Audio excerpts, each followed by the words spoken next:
Magandang gabi mga ka-TH, mga ka-vlogger. Ito ay nagba-vlog na naman tayo, no, tungkol sa ating gamit, kasi maraming nagtatanong sa ating mga gamit kung bakit ganon ang paraan na paglukit, no? At unang-una, shout out sa lahat ng aking mga subscribers, mga bagong subscribers ko, no? Shout out sa lahat. At maraming salamat sa inyong suporta at mga comment nyo at like and share. At yung hindi pa nakasubscribe ay pwede kayong mag-subscribe para updated kayo sa ating susunod na exploring, no? At ito yung sasabihin ko sa inyo, mga nanonood dyan, no? Mga Bisaya dyan, mga Tagalog, magandang gabi, no? At ito yung paliwanag ko, kasi dyan sa pagti-treasure hunting, dapat meron ka talagang legit na marker, no? Meron kang legit na marker o sign na meron ka dapat basihan, no? Merong history yung lupa, no? At kadalasan ay maraming tanong sa atin kung ano bang sign yan, ano bang marker niyan, kasi yung tinawag nila na giveaways, no, sabi nila mababaw lang, no? At totoo na naman yan, mababaw na lang man yung mga giveaways, pero kadalasan yung mga kakilala ko, gusto nila na pag operation nila ng araw, one day, ay gusto nila nga pag uwi nila makuha na nila. Yun ang paniniwala nila, no? Hindi naman masama yung ganun ang paniniwala, pero hindi basta-basta yung mga naglibing yan ng mga kayamanan. Pinag-isipan lang talaga nila, kaya nga nililito tayo yung mga sign, no? So kung marunong tayong magbasa ng mga sign at marker at gumamit ka ng kumpas, so maganda yan, no? So ang dapat nating alalahanin, kung meron kang sign nakita, so meron talagang nilibing dyan. Ang tanong dyan, kung meron pa ba dyan, no? Meron pa bang nakalibing dyan? Hindi naman lahat ng area ay isa lang ang lilibing, no? Marami nagsasabi na mayroong area na dinadaanan ng mga Hapon, maglibing sila ng hindi mga giveaways, yung kadalasan nila na nag-stay sila ng area niyan. Example, nag-stay sila hanggang mga 1 week. So maaari ay yung dala nilang item pwede lang ilibing, no? At wala nang giveaways, no? Pero yung kinampuhan talaga, ayun ang may giveaways, no? Kaya may giveaways. So kung merong bunker, merong mga bunker ay ganyang volume na deposito, merong mga giveaways niyan. Ang tanong lang diyan, kung meron pa bang mga giveaways, no? Kasi sa mga 1940s, 1980s hanggang 2000, yung mga may mapa, ninja move na yan, no? Tinawag nila ninja move, kasi yung mga giveaways na ay madaling makuha nila. Yung iba tinakpan lang ng bato, inipit lang ng bato. Kadalasan sabi nila ang giveaways ay nakalibing sa hanggang 3 feet. Kung wala sa 3 feet, nasa 4 feet. Kung wala sa 4 feet, 5 feet, o di kaya 6 feet o 9 feet, no? Mayroon pa nga 18 feet, 10 feet, no? Hanggang 15 feet. Yun kadalasan ang mga giveaways. Pero kung isipin natin nga, may giveaways, mababaw lang yan, wala namang naglibing ng malalim. Meron talaga, no? Meron talaga na malalim. Gaya ng yung Presidente Marcos. Ano bang mga nakuha nila, no? pamamaraan nila na pagkuha ng mga ginto, di ba? Volume of deposit yan. Hindi yan basta-basta. Nakuha nila sa tunnel o iba-iba, no? Mga bunker yun. Malaking mga kayamanan yun, hindi yun giveaways. Pero malalim, no? Gagastusin pa ba ng milyon dyan? Kaya yung magtaka na gusto nilang, meron kayong area dyan na akala nyo ay malaki to, okay to, trabahuin. Okay nga yan. Ang tanong, meron ka bang financing? At ikalawang tanong, kung meron kang financing, sigurado ka ba na yung hinuhukay mo dyan ay nandyan ka sa saktong digging spot? So, mas mabuti na marunong kang mag-analyze, magkilatis ng mga sign, magkilatis ng mga bato, kasi yung mga marka, hindi na nila nalagay sa bato na malambot. Nilagay nila yan sa mga matigas na bato. Bakit matigas na bato nilagyan ng mga hapon ng mga marker? Para hindi masira, para hindi mawala yung marker. Kasi yun ang ilang base marker nila, no? At sa amin mga katiits, meron kaming gamit, no? Kasi sa pagtitreasure hunting dapat meron din kang gamit, no? Mas ikalawa itong mas madali na matukoy kung saan ang deposito, no? At sa aming locator ngayon, tinawag itong BLF locator. Bakit BLF locator ang tawag namin ito? Kasi attractive ito sa mga matagal na nakalibing, no? Sa ilalim ng lupa, matagal na nakalibing, kaya attractive ito, no? Same lang ito sa Japan, pero ang Japan ay nakaganyan lang, di ba? Nakaganyan lang. Parang ganito. Kunin ko na muna, ha.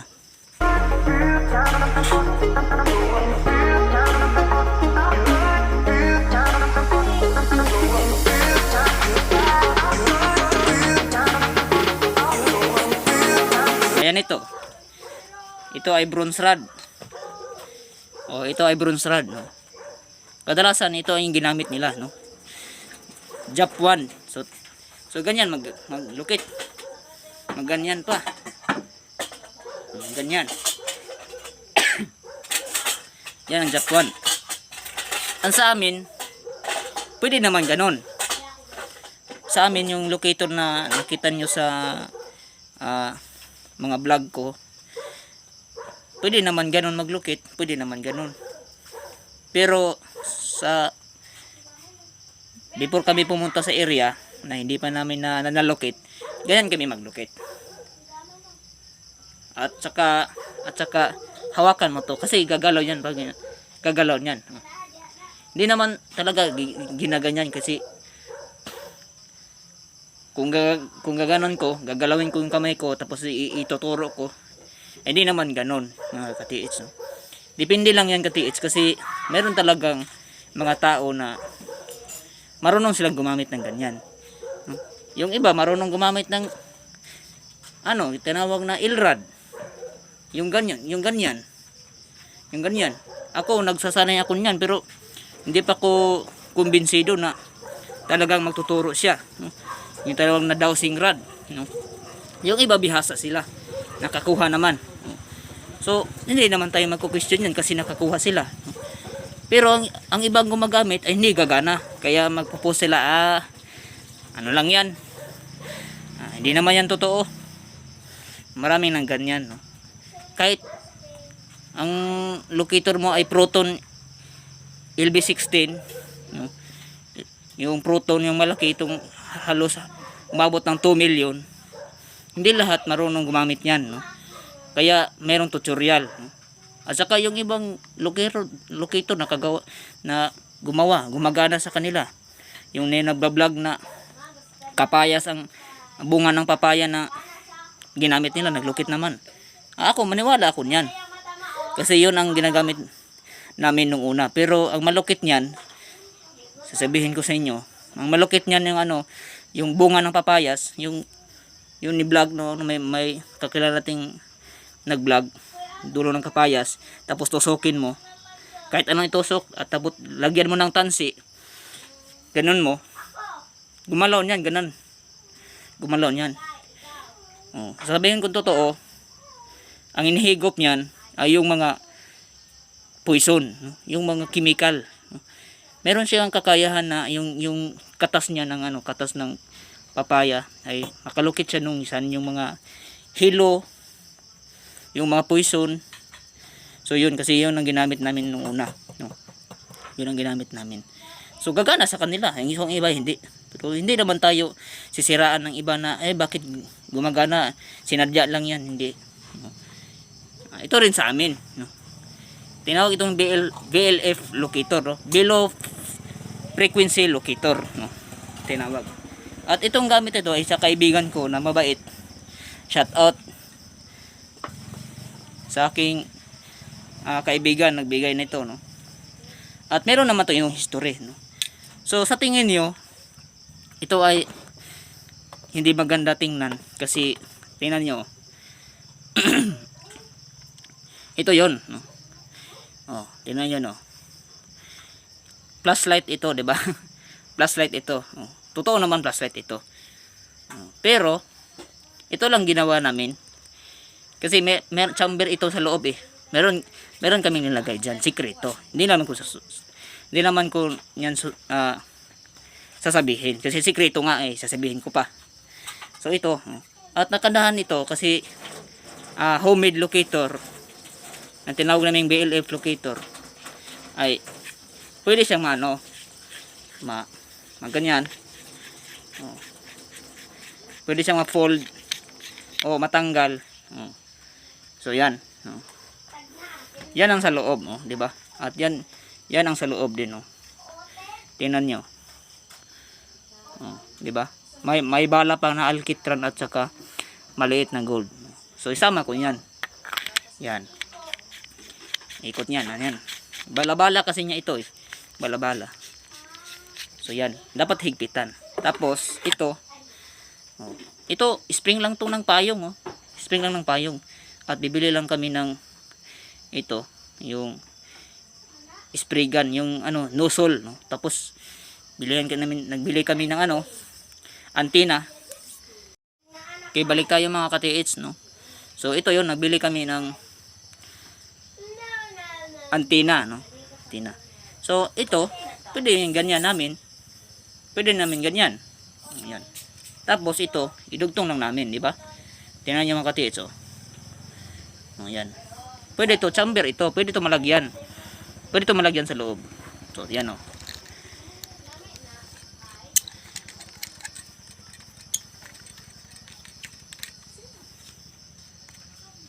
So yan lang mga ka-TH, no? Ito lang. Maglukit kami maganyan. Hawakan ko pa, di ba? Hawakan ko lang. Kaya kung ibig sabihin kung ganyan ko, parang dinadaya ko ang sarili ko, nagbanganyan-ganyan ko.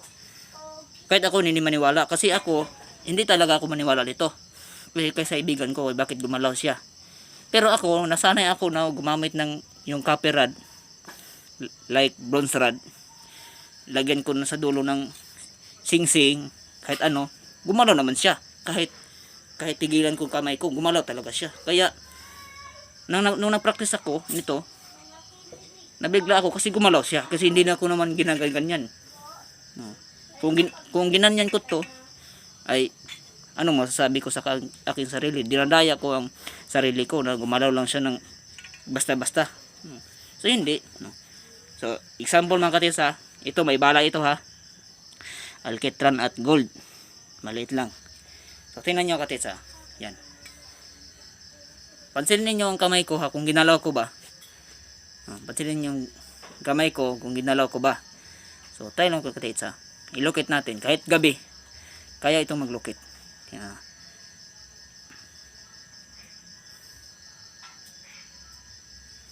Yan, tasin natin para makita yan.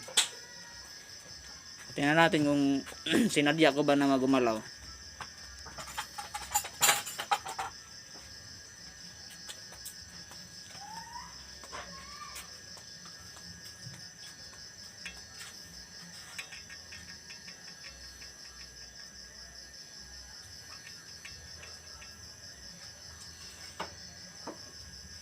So yan katitso, gumalaw siya.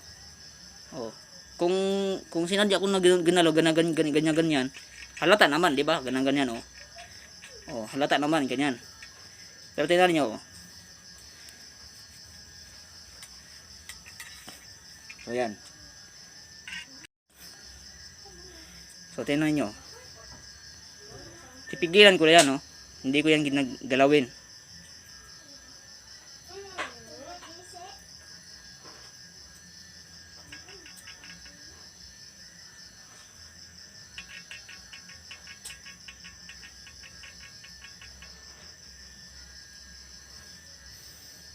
Oh, tingnan nyo.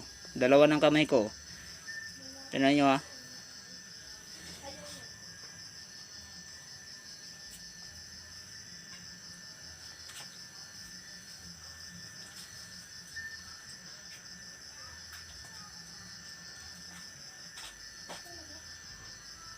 Oh, tingnan nyo. Gumalaw siya, di ba?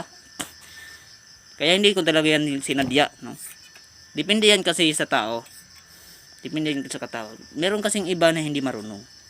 Yun lang, di ba? Kaya hindi tayo magsabi na nag-order ako ng nag-order ka ng Japan, order ako ng long range locator, order ako ng aura meter. Hindi naman gumagana sa akin. Bukya pa lang palagi.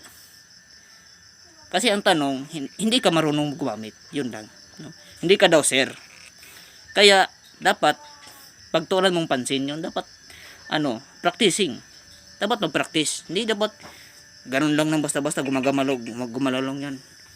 Kasi yung Japan, hindi yan basta-basta, hindi yan basta ganyan. Kasi dinadaya yung sarili mo.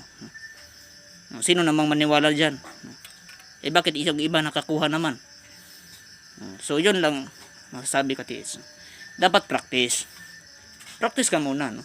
Sabi ni yung sikat na si Decoding Sign, di ba? Sabi niya, kung gusto nyong makakuha, pwede kayong bumili ng yung sinabi niya Tesla.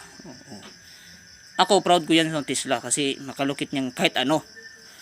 Ito, hindi naman to Tesla, pero kung meron kang pangbala like ito na Elkitran.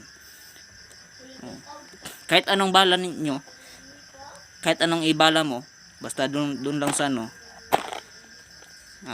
gusto mong malukit yung semento, gusto mong malukit ng gaya nito.